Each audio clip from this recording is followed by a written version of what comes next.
Hello everyone. Today's poem is Bei Feng by Yiming or by Anonymous. A Bei Wind poem from the Book of Songs. You can see some similarity from the first words Bei Feng and the second words Bei Feng. So they share the same sound and tone in the ancient time. Could be Bei or could be Bei, but doesn't matter, they share the same sound. But today, the sound is still same, but they have different tones. So let me give you a little bit knowledge on the Chinese character. The first character, Bei, it has two components.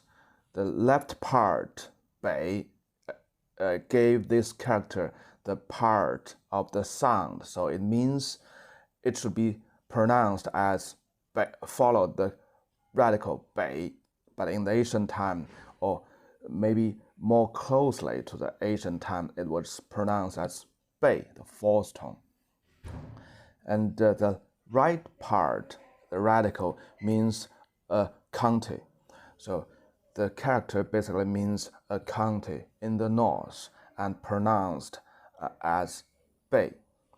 And the second word, Bei Feng, the north wind. So that's almost identical to today's. I mean the meaning part. For the pronunciation part or the tone part, it's hard to tell.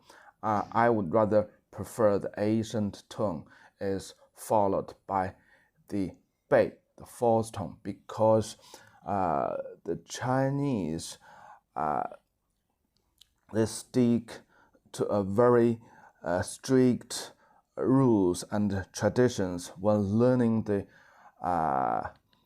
Book of Songs. So in the Book of Songs, a lot of the characters, words, they appeared a different sound, different tones from the Chinese today. But I would rather think they are the sound from the Book of Songs is more rather ancient sound and tone. This poem was interpreted by the Han scholars as a blaming poem to the king, to the Lord, because the status quo is so bad that everybody was running away from this country land, from this county of Bei state.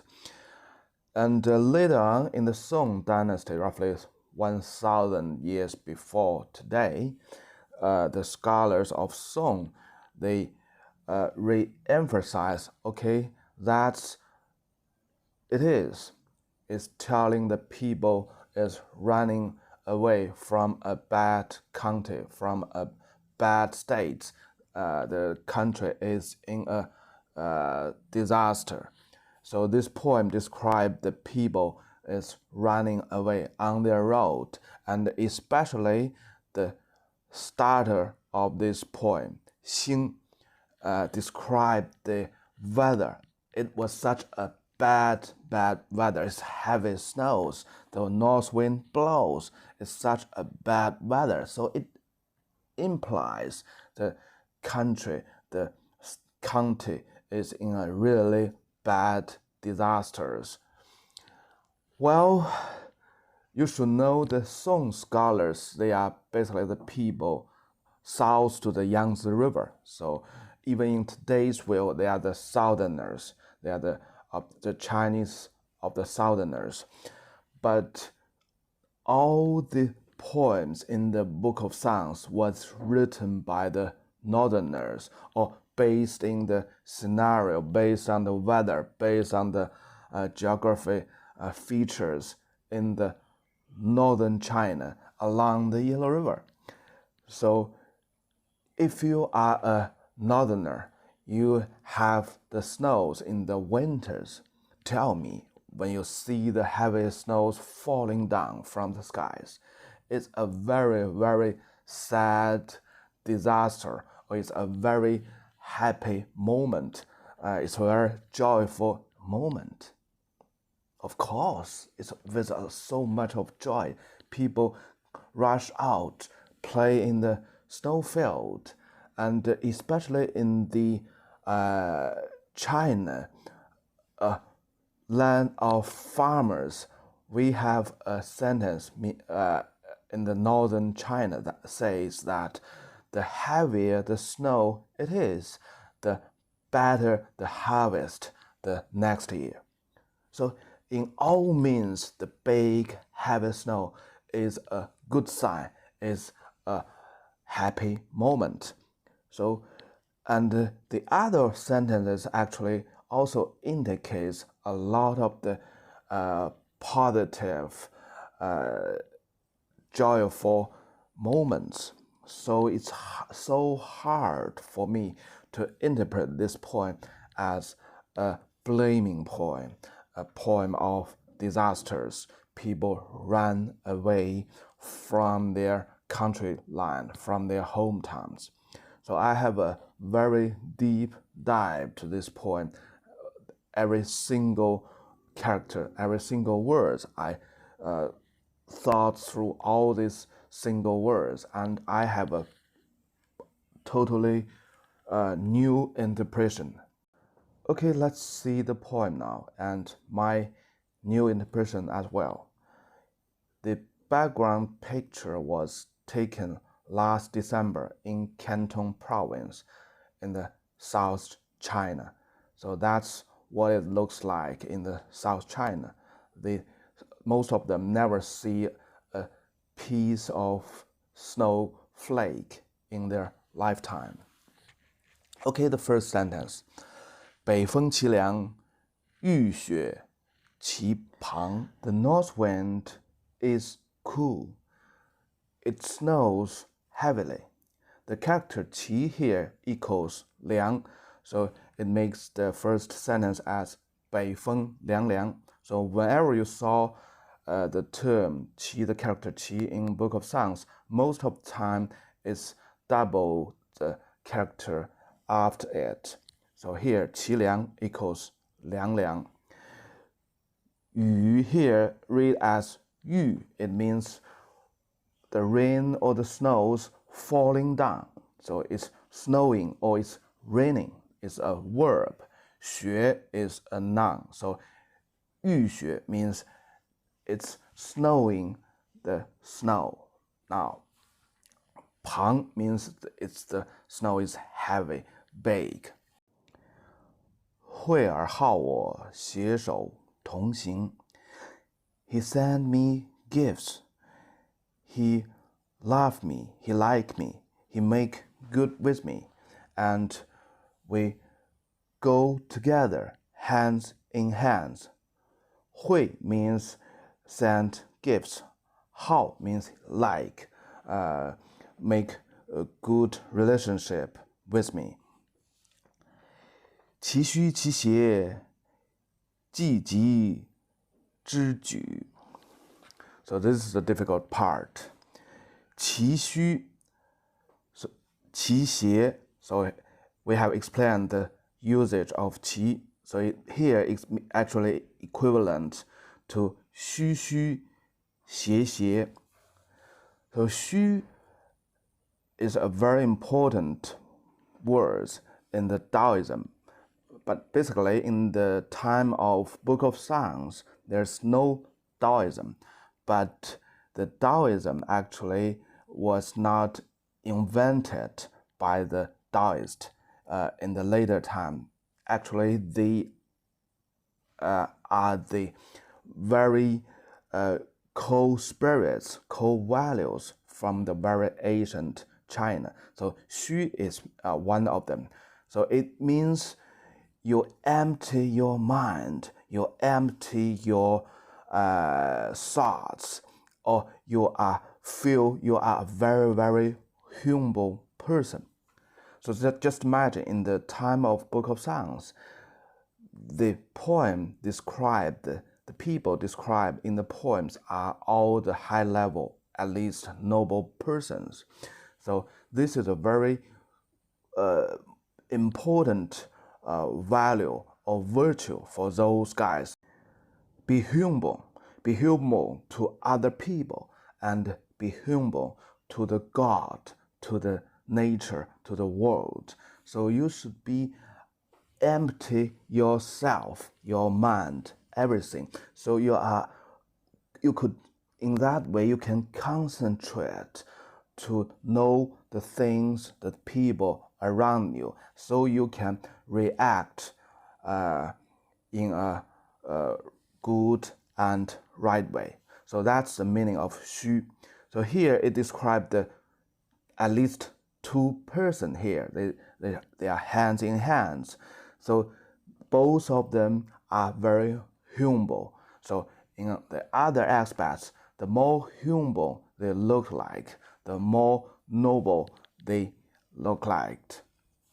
其斜 is the status they are going. 斜 means go in a zigzag way.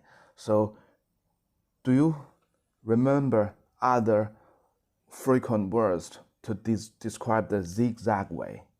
逶迤, great, that's the word. So in the ancient time, the 斜 in this poem and 逶迤, they share the same sound. So they are the borrowed words or loan characters.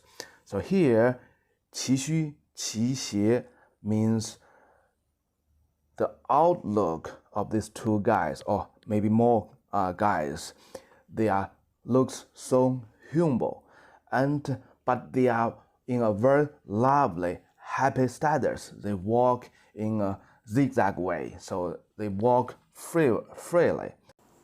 Possibly they could also describe the long line of people followed these two guys, and they are walking to somewhere in the zigzag way. 季节之举. 季 means already. 急 is very in a hurriedly. 之 here means to pray or to tell someone something. The last word, 居, so it's, if you read a decent explanation of the Book of Songs, it doesn't read as the normal sound as 且. It should be read as 居. So 居is quite similar like the ancestor, 祖, right? And they share the same radicals. So if you look the very ancient form of the drawings of the Chinese character 居 in this poem, they means the ancestors or the panel in the temples which resemble the ancestors. So here actually should be a very frequent word.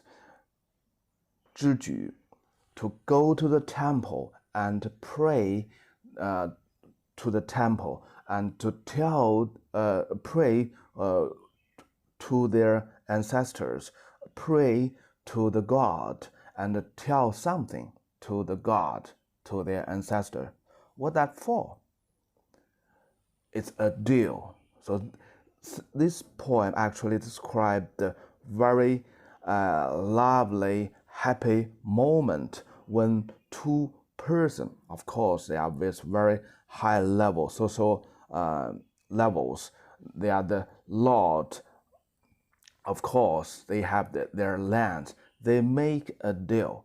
So how do they make a deal in the Zhou dynasty? They go to the temple, their ancestors' temples, and pray and make the bond between the two names or two persons or two big families. So this bond or this treaty, this deal between two persons actually is between two big names, two big families. It could be the families within the Bei state, or it could be between Bei state and other state. So that's sort of the treaty between states. The first paragraph described a very pleasant, fortunate date. The snow is falling down heavily. That's a good sign. That's a lucky sign. That's a good date. And the two guys, they send gifts to each other, and they love each other, and they are going hands in hands. And both of them looks very humble, and they are walk in the zigzag ways in a very lovely pace, in a lovely steps, and they are in such a hurry to go to the ancestors' temple to pray for their friendship, to pray for their treaty, their bond between two big names, two states, or two families. So that's basically what this poem is telling about. It's a very happy, lovely moment. It's a very good time. So the following two paragraphs basically is repeating the first paragraph with more details and make the atmosphere, make the happy feelings much more. So let's see if it's a very happy poem or it's a very, very sad poem interpreted by the Han scholars and the Song scholars.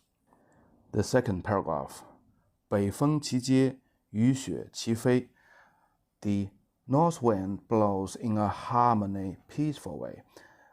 It snows very densely, very heavily.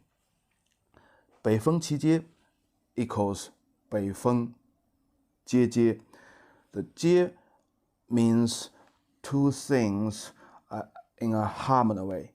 It also used to describe the bell and drum when they both was played. The sound was in a harmony way. The two sound was in a very harmony way. So this also implied the two person, they are in a very harmony way. They are in a really good relationship.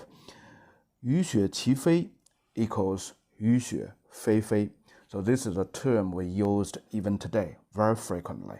It rains. It was snowing heavily, very densely. 惠而好我，携手同归. Okay, same with the first paragraph. We have gifts for each other, and we love each other. We go there hands by hands, hands in hands. 其虚其邪，既急之举.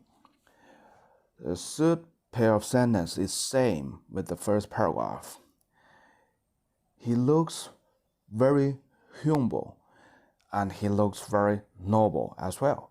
And we are in a lovely step, walking in the zigzag way. And we go there very swiftly, in a hurry, to go to the ancestor temples, to pray to our ancestors, to beg the fortune, to beg the blessing from our ancestors for our bond, for our treaty between two families. The third paragraph, 莫赤匪狐，莫黑匪乌. There are no foxes that not red color. There are no crows that not black color. So we know in the Asian China, or in generally, the foxes are all in red color, and the crows are all black colors. There is an idiom that 天下乌鸦一般黑. The clouds under the sky are all black colors, which means they are all the bad guys, they are all the evil persons. because the crow is a bad, very negative, evil animal for today's Chinese. So did the foxes. The foxes is not so evil, so bad, but still bad and evil for today's Chinese. While in the ancient China, the fox and the crows are the lucky bird. Sometimes it's the fortune tellers, the good fortune tellers. And this tradition basically changed fundamentally after the Tang Dynasty. So let's imagine we are a people, Zhou people, 2,000 years, lived in the time of 2,000 years ago, 3,000 years ago, when we saw the term Hu, the foxes, the crows, is a very, very lucky, a good animal. It always shows us, tell us the good luck, the good fortunes. So here, when we saw this pair of sentences in the third paragraph, it has such a strong implication that today is a good day. Today, the treaty you made is a very fortunate, lucky treaty between the two states, between the two names, between the two families. It's a very, very good treaty, a good bonding between you two. The fox and the crow also parallel the two family, the two name, or the two state, that everything associated with them are by the God, by the heaven, blessed by the God, by the heaven. The virtue, their blood, their land, their fortune are all by the God. Just like the fox, like the crows, everything was by its nature, and it would be always like that. The foxes will be red color no matter how many generations last, and the crow would always be the black, no matter what changed, their virtue, their land, their nobility, everything with them will stay as it. The fortune will stay with them always. 惠而好我，携手同车. So the only word changed is 车. Before we would know the two person or maybe many person, they are going to somewhere, to their family's temples, and now we know they are on the car. And this very clearly tells us they are the most prestigious, noble person within the state, or they could be even the lord of the state. So here it actually tells us very clearly this is a grand ceremony between two parties, and these two families, these two parties, they are the most prestigious, noble lords in the states or between states, and they are going to the family's temple to make their treaty, to make their bonding, and they wish the weather, the foxes, the crows, they are all the lucky signs, the heavy snows, they are all the lucky signs that blessing their treaty, blessing their friendship, their bonding. So all in all, this poem is a lively, happy moment between two parties, and it blessed the two parties. They are the fortunate, most noble, prestigious person. They are about to make a treaty, make a bond between them. Also, let's see the wordings, specific wordings in the second pair of sentences in each paragraph. 携手同行, 携手同归, 携手同车. So through these simple words, it's perfectly reflected the whole scenario and situation. In the first paragraph, 携手同行, it means they are on the same road, they are together. So it gave you something, a feeling, a status.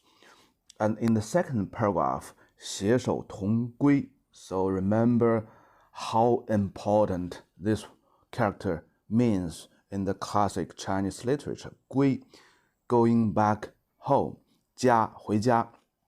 So 家 in the ancient China, basically it means it's an alternative name for the ancestors' temples.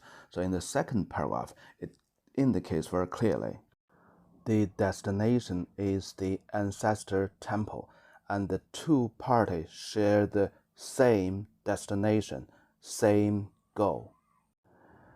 In the third paragraph, 携手同车, the car indicates these two persons are the most prestigious person on this land, and the treaty, peaceful treaty between the two persons will make peace, do good to a lot of people, to the vast majority of people on this land, and this was blessed by all kinds of things, the north wind, the heavy snows, the fogs, the crowds, and of course the majority public persons. Okay, that's a very simple poem, but it was misunderstood by the Chinese for 2,000 years. And you can have your explanation as well, because the interpretation for the poem of the Book of Songs never stops. Okay, that's for today. Bye-bye.